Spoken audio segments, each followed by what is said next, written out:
오늘 함께 나눌 하나님의 말씀은 갈라디아서 2장 15절에서 21절까지의 말씀입니다. 갈라디아서 2장 15절에서 21절까지의 말씀입니다. 하나님의 말씀 함께 봉독하도록 하겠습니다. 우리는 본래 유대인이요 이방 죄인이 아니로되 사람이 의롭게 되는 것은 율법의 행위로 말미암음이 아니요 오직 예수 그리스도를 믿음으로 말미암은 줄로 알므로 우리도 그리스도 예수를 믿나니 이는 우리가 율법의 행위로서가 아니고 그리스도를 믿음으로써 의롭다함을 얻으려 함이라. 율법의 행위로서는 의롭다함을 얻을 육체가 없느니라. 만일 우리가 그리스도 안에서 의롭게 되려 하다가 죄인으로 드러나면 그리스도께서 죄를 짓게 하는 자냐? 결코 그럴 수 없느니라. 만일 내가 헐었던 것을 다시 세우면 내가 나를 범법한 자로 만드는 것이라. 내가 율법으로 말미암아 율법에 대하여 죽었나니 이는 하나님에 대하여 살려 함이라. 내가 그리스도와 함께 십자가에 못 박혔나니 그런즉 이제는 내가 사는 것이 아니요 오직 내 안에 그리스도께서 사시는 것이라. 이제 내가 육체 가운데 사는 것은 나를 사랑하사 나를 위하여 자기 자신을 버리신 하나님의 아들을 믿는 믿음 안에서 사는 것이라. 내가 하나님의 은혜를 패하지 아니하노니 만일 의롭게 되는 것이 율법으로 말미암으면 그리스도께서 헛되이 죽으셨느니라. 아멘. 어제 말씀에 이어서 사도 바울은 왜 사도 베드로를 책망했는지 더욱 명확하게 밝히고 있습니다. 어제 말씀에서도 생각했듯이 사도 베드로가 이방인과의 식사 자리를 유대인들의 눈을 의식하여 떠났던 그 모습은 심각한 결과를 초래했기에 사도 바울이 공개적으로 그리고 엄히 책망했던 것입니다. 그 이유는 바로 복음의 본질을 훼손하는 모습이 되었기 때문입니다. 사도 베드로가 율법 중심인 유대인들의 눈을 피해 이방인과 식사의 자리를 떠났던 것은 곧 예수 그리스도를 믿음으로 말미암아 의인으로 인정받게 된다는 그 구원의 진리를 가리고 유대인에게 주어진 율법을 지켜야만 구원을 얻는다는 미혹이 되었기 때문입니다. 이후에 이어지는 오늘 본문에는 구원의 진리를 정확하게 선포하고 있습니다. 사도 바울이 사도 베드로를 책망했던 과거를 회상하며 기록하는 것은 현재 갈라디아 교회에 거짓된 가르침이 들어와 있기 때문입니다. 거짓 교사들의 가르침과 과거 사도 베드로가 보였던 그 외식은 동일 선상에 있는 것이기에 책망했다는 점을 앞서 밝혔고 그 후에 구원의 진리, 복음의 본질이 무엇인가를 다시 한번 선포하고 있습니다. 이신칭의의 진리를 더 분명하게 증언하고 있다는 것입니다. 이 진리를 설명하는 첫 시작으로서 우리는 본래 유대인이요 이방 죄인이 아니로되라고 기록하고 있습니다. 여기서의 우리는 사도 바울을 포함하여 사도 베드로 그리고 유대교에서 기독교로 개종한 유대인들을 의미합니다. 그리고 이방 죄인은 하나님을 알지 못하는 이방인 모두를 의미합니다. 그러면 현재 사도 바울은 무언가 선민 사상에 깊이 사로잡혀 있는 사람처럼 보이는 듯 합니다. 유대인으로서 강한 자부심과 자긍심이 느껴지는 말처럼 보이기도 하며 마치 유대인과 이방인을 철저하게 구분하는 사람처럼 느껴지기도 합니다. 그러나 전혀 그렇지 않습니다. 물론 유대인이 가진 종교적 특권 및 하나님께로부터 받은 은혜가 많다는 것을 강조하기 위한 표현이기는 합니다. 왜냐하면 이방인을 그냥 이방인으로 말하는 것이 아니라 이방 죄인이라고 표현하고 있기 때문입니다. 그러나 이렇게 표현하고 있는 이유는 후에 서술하며 선포할 구원의 진리를 강조하기 위함입니다.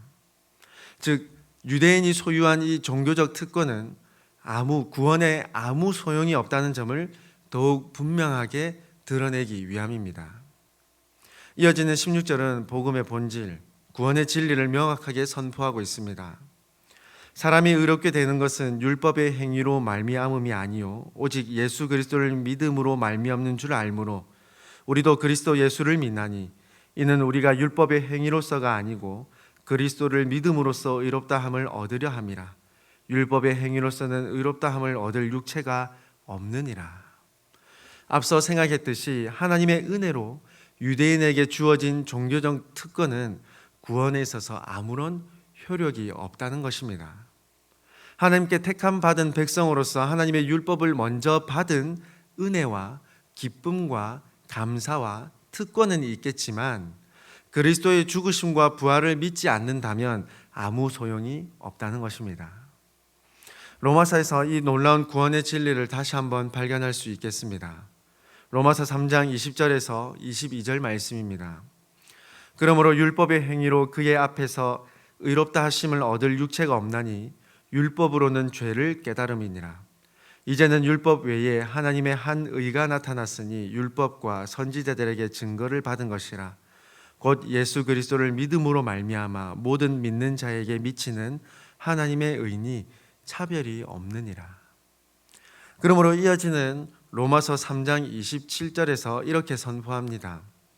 그런즉 자랑할 데가 어디냐 있을 수 없느니라.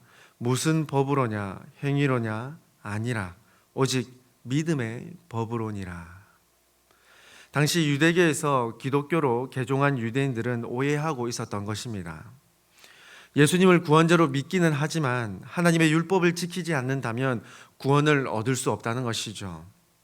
즉 예수님의 죽으심과 부활이 온전한 구원으로서 효력을 가지지 못하는 불완전한 구원으로 받아들여졌다는 것입니다.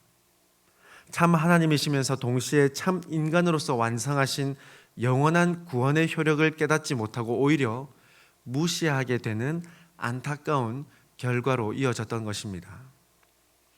우리는 이 구원의 진리를 확신하며 율법에 대한 개념을 명확히 할 필요가 있겠습니다. 율법이란 크게 두 가지 개념이 있다고 할 수 있겠는데요. 첫째는 구약 시대의 모세를 통하여 주신 그 규례, 율법을 의미하며 두 번째로는 시대와 장소를 불문하고 모든 선악에 대한 직간접적인 기준이며 하나님의 심판의 근거로 말씀하신 하나님의 법입니다. 그러므로 오늘날 그리스도인들이 가져야 할 율법에 대한 개념을 이렇게 정리할 수 있겠습니다. 모세를 통해 주신 구약의 율법은 예수님께서 초림하신 이후 모두 이루시고 성취하심으로써 시효가 종결되었습니다. 그러나 참 하나님이신 예수님의 가르치심으로 하나님의 율법은 시대를 불문한 선악에 대한 직간접적인 기준이자 심판의 근거가 되는 말씀으로 더욱 확장되었다는 것입니다. 그래서 예수님께서도 이 점을 분명히 언급하셨죠. 마태복음 5장 17절 말씀입니다. 내가 율법이나 선지자를 폐하러 온 줄로 생각하지 말라. 폐하러 온 것이 아니요 완전하게 하려 함이니라. 그렇다면 율법이 가진 기능은 무엇이겠습니까? 로마서 3장 20절 말씀입니다. 그러므로 율법의 행위로 그의 앞에 의롭다 하심을 얻을 육체가 없느니 율법으로는 죄를 깨달음이니라. 하나님 말씀 앞에서 무엇이 선한 것이며 무엇이 악한 것인지 깨닫도록 하는 선한 기능이 있다는 것입니다.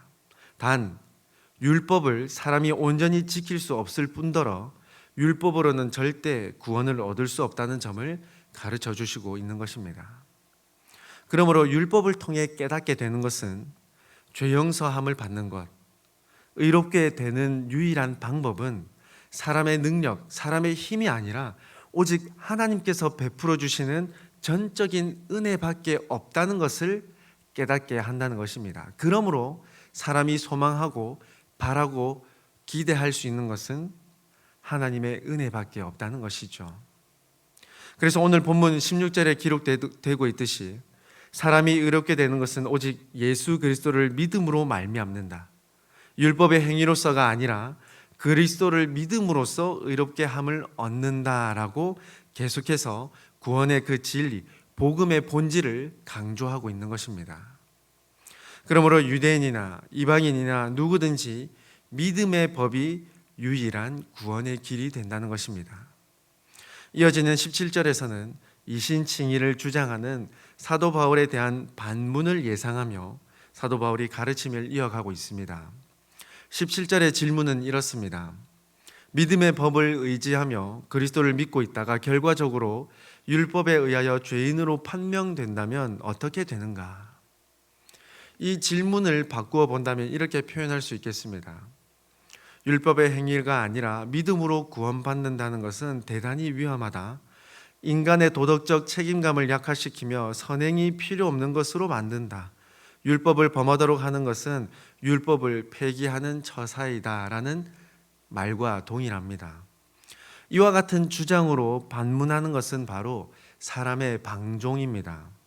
하나님께서 악인을 믿음으로 의롭게 해주신다면 굳이 선하게 살 필요가 있겠습니까? 마음대로 살아도 되지 않습니까? 라는 질문이 된다는 것입니다. 이 표현은 마치 예수님이 삼위 하나님께서 죄를 반관하시는 분 또는 죄를 짓도록 조장하시는 분으로 여기는 것과 마찬가지라는 것입니다. 사도 바울은 이에 대한 질문에 단호히 대답합니다. 절대 그럴 수 없다는 것입니다. 그래서 18절 말씀으로 핵심을 전합니다. 만일 내가 헐었던 것을 다시 세우면 내가 나를 범법한 자로 만드는 것이라.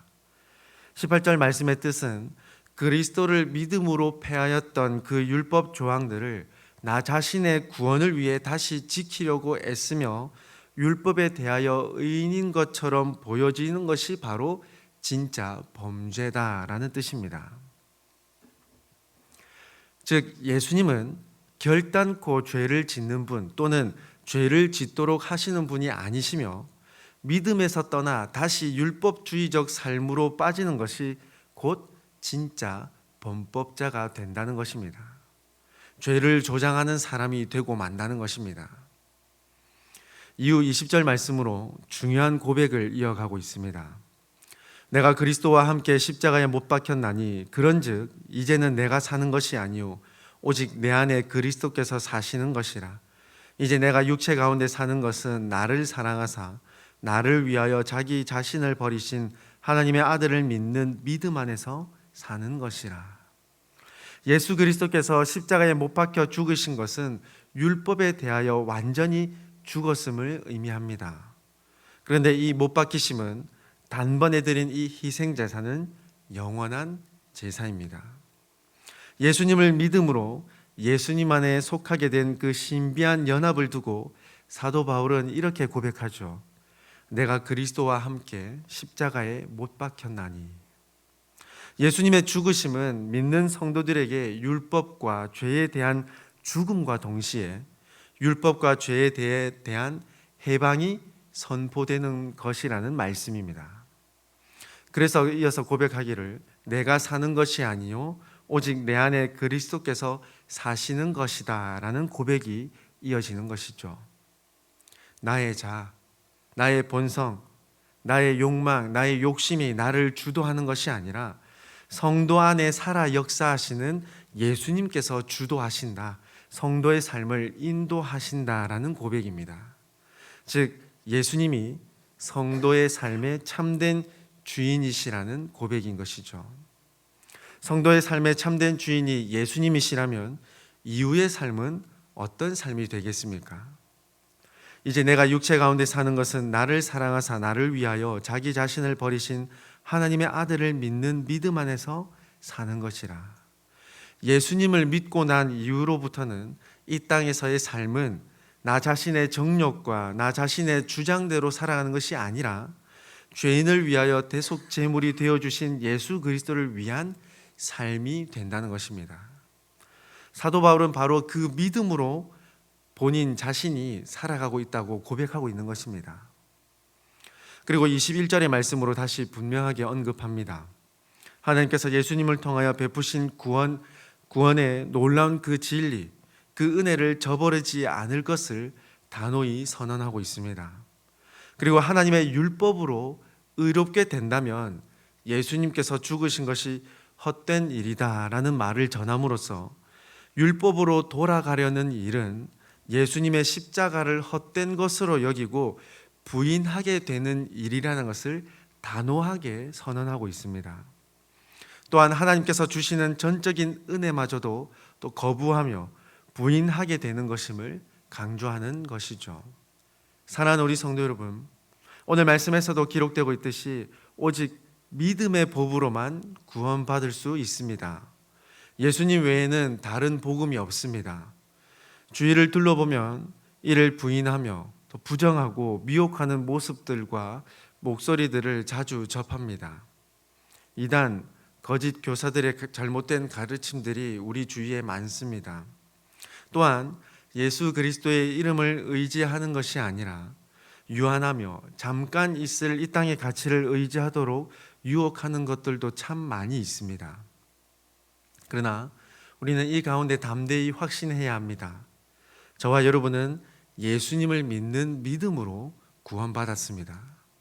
예수님의 죽으심과 부활의 역사를 통하여 하나님의 자녀가 되었다는 것입니다. 이 은혜를 날마다 확신하며 오늘 기록된 20절의 사도 바울의 고백이 저와 여러분의 진실된 고백이 되기를 간절히 소망합니다. 우리는 예수님을 통하여 새 생명을 얻었습니다. 새 생명을 얻은 이후로부터는 새 생명을 허락하신 하나님을 알아가고 하나님의 뜻을 분별하며 그 뜻을 따라 살아가는 하나님의 자녀가 된 그 권세를 따라 살아가는 삶이 되었습니다. 그러므로 저와 여러분은 나 자신의 뜻대로 살아가는 것이 아니라 우리 안에서 살아 역사하시는 그리스도께서 계심으로 예수님을 통하여 새롭게 얻은 그 생명으로 살아가게 되는 것입니다. 예수님을 믿고 구원받은 이후 이 땅에서의 삶은 삼위 하나님을 주인 삼고 우리를 사랑하사 자기 자신을 버리신 예수님을 증언하는 삶이 되어야 하는 것입니다. 그 삶이 믿음의 법을 따라 살아가는 성도의 삶이며 구원받은 사람의 마땅한 모습이자 성도의 삶의 목적이 됩니다.